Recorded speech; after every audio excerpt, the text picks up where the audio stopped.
Hello, ನಮಸ್ಕಾರ. ನನ್ನ ಹೆಸರು ಪ್ರಜ್ವಲ್ ಅಂತ. ಪ್ರೀವಿಯಸ್ ವಿಡಿಯೋದಲ್ಲಿ ಹೇಳಿದ್ದೆ ನಾನು ದೇವಸ್ಥಾನ ಹೋಗ್ತಾ ಇದ್ದೀನಿ ಅಂತ. ಯಾವ ದೇವಸ್ಥಾನ ಅಂದ್ರೆ ವೆಸ್ಟರ್ನ್ ಘಾಟ್ಸ್ ಅಲ್ಲಿ ಲೊಕೇಟ್ ಆಗಿರೋ ಡೆನ್ಸ್ ಫಾರೆಸ್ಟ್ ಮಧ್ಯದಲ್ಲಿರೋ ಶ್ರೀ ಅನ್ನಪೂರ್ಣೇಶ್ವರಿ ತಾಯಿ ದೇವಸ್ಥಾನ ಸನ್ನಿಧಾನದಲ್ಲಿ ಇದೀವಿ ಈಗ.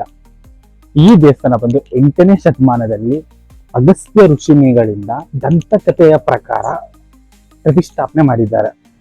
ಈಗಿರೋ ಚಿನ್ನದ ವಿಗ್ರಹವನ್ನು ಶ್ರೀ ಅಭಿನವ ವಿದ್ಯಾತೀರ್ಥ ಮಹಾಸ್ವಾಮೀಜಿ ಅವರು ಪ್ರತಿಷ್ಠಾಪನೆ ಮಾಡಿದ್ದಾರೆ. ಯಾವಾಗ 1973ರಲ್ಲಿ 1973ಯಲ್ಲಿ. ಇನ್ನೊಂದು ಇಂಟ್ರೆಸ್ಟಿಂಗ್ ವಿಷಯ ಗೊತ್ತಾ? ಅನ್ನಪೂರ್ಣೇಶ್ವರಿ ದೇವಿ ಬಂದು ಪಾರ್ವತಿ ದೇವಿಯ ಇನ್ನೊಂದು ಸ್ವರೂಪ ಅಂತ. ಹೇಗಪ್ಪ ಅಂದ್ರೆ, ಶಿವ ಮತ್ತೆ ಪಾರ್ವತಿಗೆ ಒಂದು ವಿವಾದ ಆಗುತ್ತೆ ಪುರಾಣಗಳ ಪ್ರಕಾರ. ಶಿವ ಹೇಳ್ತಾರೆ ಜಗತ್ತಿನಲ್ಲಿರೋ ಎಲ್ಲವೂ ಮಾಯೆ, ಭ್ರಮೆ ಅಂತ, ಇನ್ಕ್ಲೂಡಿಂಗ್ ಊಟ, ಫುಡ್.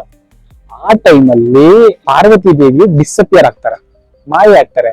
ಏನಕ್ಕೋಸ್ಕರ ಅಂದ್ರೆ ಪ್ರೂವ್ ಮಾಡಕ್ಕೆ ಊಟ ಬಂದು ಮನುಷ್ಯನ ಜೀವನದ ಅತಿ ಅಮೂಲ್ಯದ ಎಸೆನ್ಷಿಯಲ್ ನೀಡ್ ಅಂತ ಹೇಳೋಗೋಸ್ಕರ ಮಾಯೆ ಆಗ್ತಾರೆ. ಪಾರ್ವತಿ ದೇವಿಯು ಮಾಯಾದಾಗ ಏನಾಯ್ತು ಅಂದ್ರೆ ಇಡೀ ಪ್ರಪಂಚ ಸ್ಟಿಲ್ ಆಗುತ್ತೆ. ಸ್ಟಿಲ್ ಆಯ್ತು ಅಂದ್ರೆ ಬರಗಾಲ ಬರುತ್ತೆ. ಬರಗಾಲ ಬಂದಾಗ ಏನಾಯ್ತಪ್ಪ ಅಂದ್ರೆ ಪ್ರಾಣಿ ಪಕ್ಷಿಗಳಿಗೆ ನೀರಿರಲ್ಲ, ಗಿಡ ಮರ ಬೆಳೆಯಲ್ಲ. ಆ ಟೈಮಲ್ಲಿ ದೇವಾನುದೇವತೆಗಳು ಪಾರ್ವತಿ ದೇವಿಯಲ್ಲಿ ಬೇಡ್ಕೊಂತಾರೆ. ಬೇಡ್ಕೊಂಡಾಗ ಪಾರ್ವತಿ ದೇವಿಯು ರೀಅಪಿಯರ್ ಆಗ್ತಾರೆ. ರೀಅಪಿಯರ್ ಆದಾಗ ಆಗ ಎಲ್ಲರಿಗೂ ಅನ್ನವನ್ನು ನೀಡುತ್ತಾಳೆ. ಆಗ ಅನ್ನವನ್ನು ನೀಡಿದಾಗ ಆಗ ತಾಯಿ ಅನ್ನಪೂರ್ಣೇಶ್ವರಿ ಆಗ್ತಾಳೆ. ಇದೇ ಪಾರ್ವತಿ ದೇವಿಯು ಅನ್ನಪೂರ್ಣೇಶ್ವರಿ ಆದ ಕತೆ.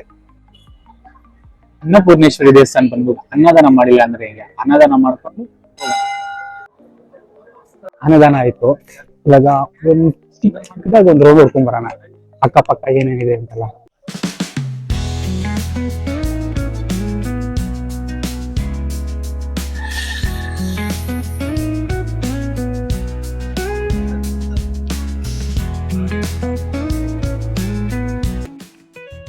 ಯಾರ ಬೈ क्या बोल ಹಿಂದಿ ಅರ್ಥ ಆಗುತ್ತಾ? ಕನ್ನಡನ, ತೆಲುಗುನ, ತಮಿಳ? ಕರ್ನಾಟಕ ಇದೆಯಾ? ಕನ್ನಡನೇ ಹೇಳು. ಏನ್ ಸಮಾಚಾರ? ಏನ್ ಹೇಳು ಬೈ, ಏನ್ ಸಮಾಚಾರ? ಏನ್ ಸಮಾಚಾರ? ಏನ್ ಜೋರ ಬಾಲ ಆಡಿಸ್ತಾ ಇದೆಯಾ? ಏನ್ ಸಮಾಚಾರ ಹೇಳು. ಏನ್ ಮುಂದೆನೆ ಬರ್ತಾ ಇದೆಯಾ? ಏನ್ ಸಮಾಚಾರ ಹೇಳು. ಬರಲ್ಲ ಬೈ ಬೈ ಬೈ.